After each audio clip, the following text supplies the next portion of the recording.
Allow me to reintroduce myself. What's going on, everybody? It's your boy Daryl Zeros back at you again with some more Overwatch content. We're gonna keep this short and sweet.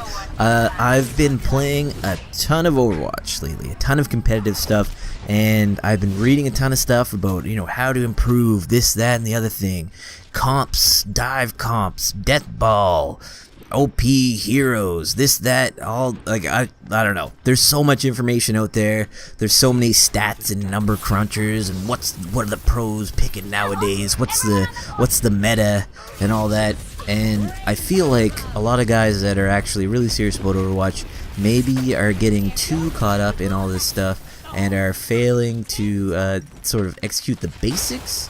And what I mean by that is all these strategies, all these numbers, you can pull off some really cool things, like really cool ult synergies, all sorts of crazy, like, awesome things, but if you don't do the basics, and this is, for me, this is like one of the major basics to win most games, and you're always going to have exceptions to this, and you're always going to, some people are going to be like, no way, I never do that, and I'm a Grand Master Super Champion, Daryl Zeros, and yeah, okay, but for like 95% of the people that play out there, the number one thing you guys need to do, if you want to get better, are you ready?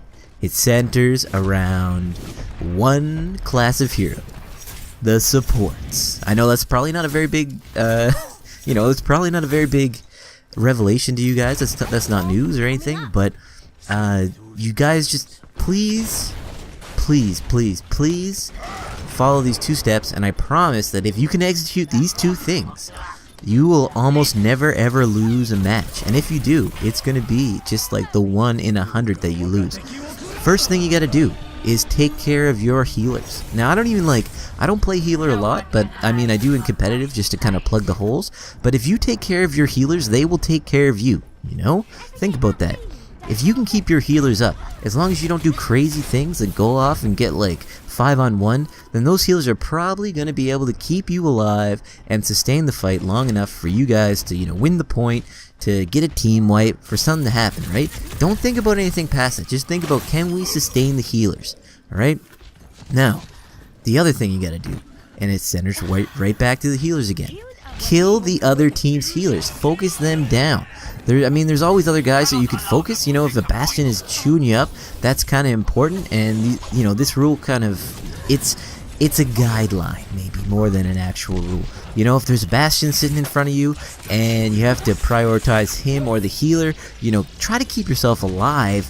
But when you're going on attack, when you're trying to figure out who to target down, who to kill their healers first. Kill them first. Like, keep your healers alive and kill the other team's healers. That's gonna mean that you can sustain the fight, and the other team are gonna have a lot of trouble sustaining the fight against you, and you're gonna win the engagements. It's that simple. Without looking at ult stacking, without looking at the best team comps, this, that, and the other thing, if you can just do those two simple things, and it has to do with the supports that almost no one seems to want to ever play, just keep your supports alive. As most people don't really want to play the supports, so keep them alive, help them out, and go after the other team's supports. I promise you, you will be winning so many more games if you do those two things. Anyways, I'm keeping it short. That's what I promise. It's been your boy Daryl Zeros. Please take my advice. I'm out of here. Peace.